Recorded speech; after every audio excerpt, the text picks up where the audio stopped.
I'm Trado, and this is my video for Cauldron of Carnage, where I go through my kill from a few weeks ago and give some comments on what I did, why I did it, how I messed up, and yeah, let's get into it. First of all, with the talents and hero tree choice, which is going to be pretty easy because it's a single target fight, at least it should be on progress. So you're going to be playing Void Weaver with no Shadow Crash or anything, just single target stuff. And then on the class tree, you have no useful utility, so you just pick all the defensive stuff and live. Gear, also nothing really special here. You play your best trinkets. There's no extra value for having on use or passives. You just play the best ones. And that's about it for the setup. For actually playing the boss, you get assigned one of the two sides. In my case, I'm on the dinosaur side. And on progress, you should just play with your group. In melee, bait the bombs, soak the bombs, and so on. You're going to be bloodlusting on the pull because, like, yes, the bosses stack up a bit in, but it's not worth waiting for. Nobody's going to have cooldowns anyway. For the breath, you can see this was baited pretty well. You want to put it to the side of where the bomb is being soaked, so it doesn't overlap where you are soaking the bomb or you're going to get knocked after the bomb. And when it comes to baiting the bomb, here you can see the bomb got baited slightly out of melee. This is the furthest out it'll ever go. So it doesn't actually matter if you are further away. The bomb will never go further than this from the boss. So we didn't know this at the time. We were trying to bait a bit better than that generally, like trying to be close to the fire, trying to be in melee. But it doesn't really matter. You just have people around the boss bait it, and then other people who are further away can be wherever they are. It doesn't really matter. Like, if you want to play in the middle, basically, you will not be messing up the bombs unless you end up too close to the boss. So if you play just directly in the middle, dot both bosses, you will not cause any problems for the bombs. Here you have the circles, where you can do one cast, and then move out of them with an instant. They pop slowly enough for that. And the waves, there's like a tiny grace period just when they spawn before they do damage, but generally just try to dodge them. Later on in the kill, I'll show how not to dodge them. On this side, similar to the other lightning in the intermission, you can do one cast move if you have fairly high haste. With low haste, it's pretty painful, and you might get hit a bit, and that's not great. Another thing to keep in mind, especially on the monkey side, is that healers are going to be in weird places and maybe not in range, so be aware of where they are. This also goes for if you're playing in the middle, be aware of where the healers are, so you don't outrange all of them, because you will need healing.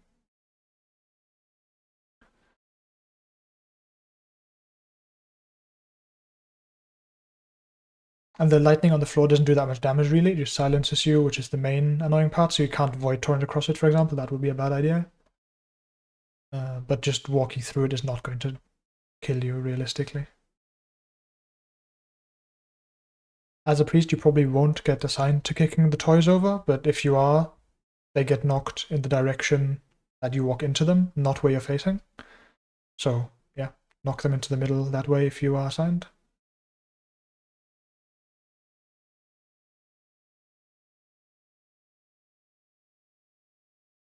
One minor thing you can also do, just in general on any fight, is if you see people drop low and you don't have Twist of Fate already, it is worth using Power Word Shield or even Flash Shield or Halo or whatever to get Twist of Fate out of them. So in the intermission you can see like the Hunt, I think, dropped really low. Giving him Power Word Shield would have been technically correct. But yeah. And with the bombs, try to fill out the area, don't leave too many gaps, because you will run out of space. Especially if your kill takes as long as ours did, which it shouldn't realistically because you have another 20 eye levels, but at the time it was a very long fight, especially for a second boss.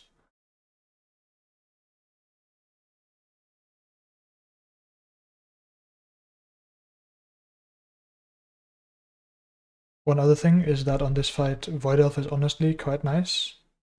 So is Goblin probably, because it can let you do silly things with the beam.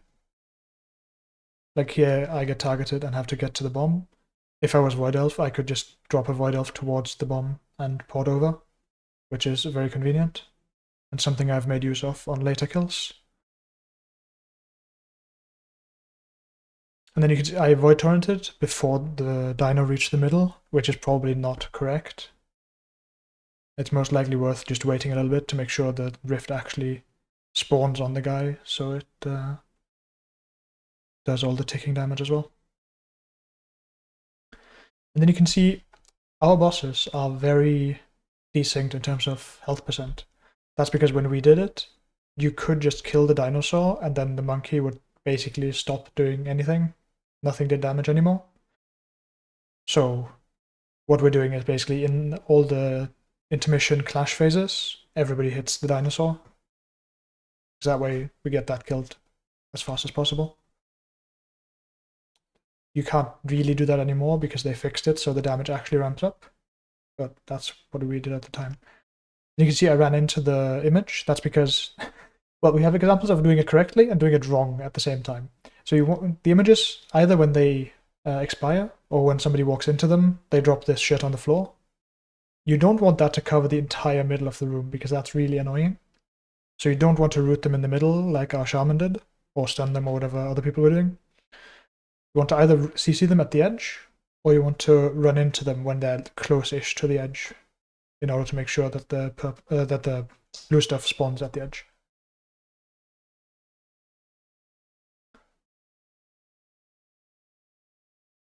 Here again, we're going into the intermission, which is, I believe, where I'm going to show off how not to do the dodging. Yep. Don't dodge into the waves, that's bad. But you can see we still have this 20% health gap. They're going to split apart again when the dinosaur gets finished off. And then for the rest of the fight, nothing does damage anymore. Also, one thing to notice, even now when you don't do it quite as drastically as we did, some of the mechanics work a bit weird once the dino dies. Like this bomb, we didn't know what it did at the time, so we just soaked it for safety. But you can see it'll knock, but it also does like 2 damage to people, because the dinosaur isn't alive to do any damage with it. So if the bomb spawns as the dinosaur is dying, you don't need to bother soaking it, you can just go over and fight the monkey. And similarly for the toys, there's no clash phase anymore because they can't clash, right? So the toys will never do their super empowered explosion. And also because the dino is dead, they can't even do their little 1v1 duel. Because for some reason, everything is tied to the dinosaur.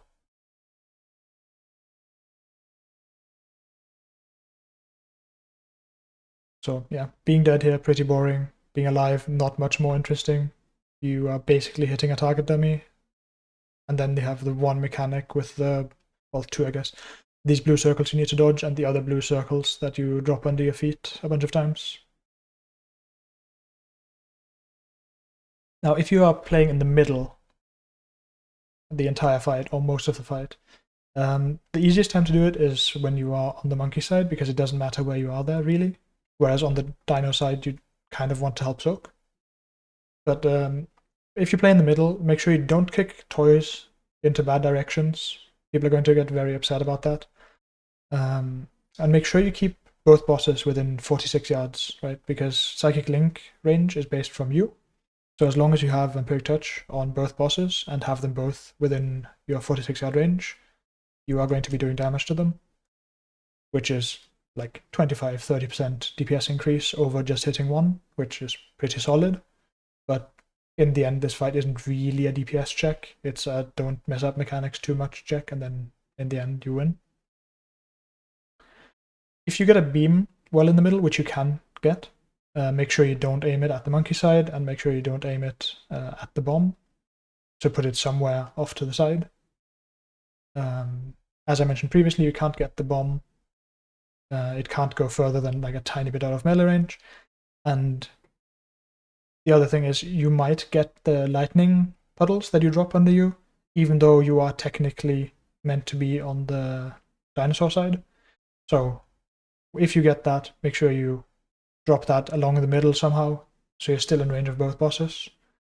And make sure to use your defensives and health pots and stuff, because you will take a lot of damage. And make sure to keep healers in range, which is going to be annoying if you are playing with lizards, but the other healers all have pretty solid range, so you should be fine.